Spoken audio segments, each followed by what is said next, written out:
So Dying Light 2 got a new update yesterday, and my god, what the hell is this? So basically Techland changed the color of the UV light from the purple to the more subtle blue similar to Dying Light the Beast. Now I'm gonna be honest, the change itself is not bad and it actually makes the nighttime experience better. I mean, the UV light are more dimmer and it's no longer like the cyberpunk neon city. But while implementing this change, Techland messed up so freaking bad. Basically, if you use your UV light on a human, zombie, or even just a structure, you will notice that it actually looks kinda weird. And my friends, that's because you're seeing the models without any texture. So yeah, Techland by mistakenly made a texture remover light, and I wanted to talk about this. Because let's be honest, after waiting for 2 months for an update, we get this minor update with no actual content. And I know the maps and mods are there, but that's a community made content. I'm mainly talking about official content made by Techland. Like after waiting for this long, we get 2 changes from which one of them is not even working as intended. Plus, this minor update actually broke the game. Because it's not just the textures that are broken when using the UV light, but also the HUD is completely messed up. Like I have my HUD disabled like always, making sure everything is set to immersive, and yet I still get this interact option on top of every NPC and every item. Plus it's broken, like it jiggles when you move around, and the font is also too big. Like look at this, what is this jiggling? Also, let me remind you guys that the last update made some changes to UI and icons, and I really liked it. But I don't think so I can say the same for the new update because it literally breaks that. Plus, this update has also reset a lot of the safe houses that I've already unlocked in my game. Like honestly, I don't even know what to say because I really want Techland to answer this question. Like what went wrong? Please do address this with the community because you're known for interacting with the community and listening to them. And knowing that this is the last year of support for Dying Light 2, why are we getting these minor updates, and that too every 2 months? I mean, even the events are same. All I see change is the bundles. I mean, even the bundle they launched is overall better than this update. Like the bundle is called Blackout Operative and its evolved version gives you a night vision goggle. Like a proper one that you can use by equipping the headgear and turning on the flashlight. Plus, even the melee weapon is a hybrid weapon and it can switch from a one-handed weapon to a two-handed weapon. I mean, it's really cool, but is that all the content we'll be getting for the next couple of months? Plus, Techland, why did you advertise the bundle in the loading screen of the game? Like, that is the worst decision ever made. Like, please revert it back. The main menu is enough for you to advertise the bundles, but doing that in game? I mean, what else should we be expecting next? Posters in game promoting the bundles? Now one more thing, I really love that you guys added some new animations for characters dying and getting hit or even crawling on the ground. See, these are the things you should not keep a secret, and you should be mentioning these in the patch notes. Like there are a lot of secret changes done in the game that you have not mentioned in the patch notes. Also, do you guys remember 2 months ago, Techland made one of the most unexpected changes to Dying Light 2, where they removed a major part of the game's prologue, cutting the entire opening section with Spike, and they still haven't restored it, but at least we finally have an answer from Techland themselves and from an ex-Techland employee explaining why they did this. Now before we continue with the video, I want to talk about something that a lot of people can relate with: bad sleep.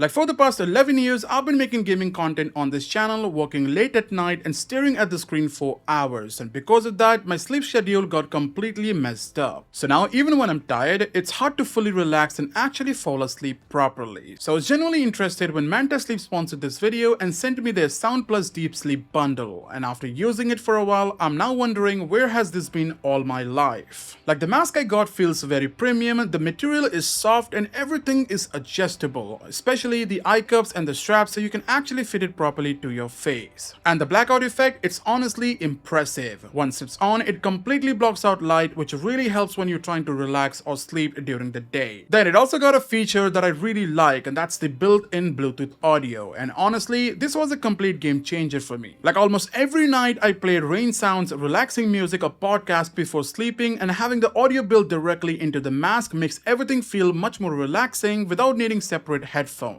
And because the speakers are very thin, it's still very comfortable even if you sleep on your side, and that is just amazing. Honestly, this sleeping mask has made a much bigger difference than I expected, because getting better sleep really does affect your mood, energy, and focus during the day. So if you've been struggling with sleep, or you just want a more comfortable way to relax at night, then definitely check out Manta Sleep using my link in the description or pinned comment and use my discount code for 10% off your purchase. Huge thanks to Manta Sleep for sponsoring this video, and now let's get back to Dying Light 2. So what exactly happened? Well, according to the former Techland employee, this wasn't a random decision and it certainly wasn't made overnight. The idea basically goes all the way back to Dying Light 2's launch in 2022, and one of the biggest complaints player had back then wasn't about the story or the combat, it was actually about the game's co-op. So let's say if you bought Dying Light 2 with your friends, you couldn't just jump in and start playing together. Everyone basically had to complete the prologue on their own along with few additional story missions before the co-op could finally unlock. Plus, depending on how you played, that could actually take a couple of hours, and as a result, many players felt frustrated. In fact, some players bought the game specifically for co-op only to realize they didn't actually enjoy the game after spending like several hours unlocking the feature, by which point it was already too late to request a refund. So naturally, this became one of the most common pieces of feedback Techland received after launch. The former employee explained that Techland took this feedback very seriously, and besides monitoring social media and community discussions, the studio also ran player surveys to better understand what people liked and, more importantly, what they didn't like. And one complaint that kept showing over and over again was players wanted to get into co-op much faster. On top of that, some players also felt that the prologue itself was simply too long. Others thought it didn't really match the pacing or structure of the rest of the game. So whether you agreed with those opinions or not, they became a reoccurring theme in the feedback Techland was collecting. So to address those concerns, Techland eventually introduced an option that allowed players to skip the prologue, and it was a step in the right direction. But then according to the former developer, it still wasn't enough. Even if you skipped the prologue, you still had to complete several missions before co-op became available. So Techland kept listening, and after gathering even more feedback from the surveys, Steam, and social media, they found that many players appreciated having a shorter path to the main game, and over time, that appears to have influenced a much bigger decision. Then according to the former employee, that's most likely why Techland eventually removed a large portion of the prologue altogether. Now the goal here was not to erase Spike from the game or remove content just for the sake of it. It was actually to get players into the game and especially into the co-op much faster. Then the former employee says whether you agree with that decision is a completely different discussion. There's actually plenty of players, including myself, who believe that prologue added atmosphere, introduced Spike properly, and did a great job setting up Aiden's journey. But then again, at the same time, it's interesting to see just how much influence player feedback can have on a game years after it's released. So yeah, that is the main reason why a big chunk of the prologue was cut. Now honestly, in my opinion, there were better ways to make people get into the co-op quicker. I mean, what if you made an option so players can skip the entire prologue up to the point where you unlock the co-op? I mean, if somebody really cared for the story, they wouldn't be actually skipping this section. But if someone really wanted to learn about the story and still wanted to get in the co-op action as soon as possible, you can actually have a short video showing the summary of the prologue for those people. I mean, that video already exists, so you just have to make a longer version of the video. So yeah, I think this is a better option than removing a section of the prologue. I mean, yeah, you cared about the people who wanted to get into the co-op action as soon as possible. But what about those people that just like to enjoy every moment of the game? Actually, people like me, who in the first playthrough love to explore and learn everything about the game. Like, you just made a decision to ruin my experience because of some impatient players. And like I said before, you can give them the option to skip the prologue, and that way you can make them happy while also not upsetting people like me. Now, because of these random changes and issues, there's a lot of things that got overshadowed by backlash. And being honest with you guys, I want to highlight those things because it's everything we always wanted from Techland. I'm talking about the official modding support. So if you head over to the mods and maps section in the main menu, even on consoles, you can now download over 50 gameplay mods, and a lot of them are the community made mod, and there's still going to be more coming. Now, what are these gameplay mods, and are they even good? Well, yeah, they are really good, and I have a dedicated video coming up talking about these mods and maps. Like, honestly, there are some really cool mods like BPM, aka Best Parkour mod, God mode, then we got Insta Kill, then 100 FOV mod, which I know you guys have been asking for years, then Toxic Community mod, a New Dawn, which basically makes the game lighting close to E3 2019, then Bub's Realistic Gore loot bags, Infinite Weapon Durability mod, and I mean, this is all just the beginning. When Techland adds more support for modding, you'll be surprised to see the kind of mods people can come up with. Plus, Techland still needs to give us those features they promised us years ago. Like, I know you guys remember that Techland said in the past that after the release of the Beast, they will add some features from the Beast to Dying Light 2. So why is Techland not talking about that? Why after waiting for months, we do not get any content made by Techland?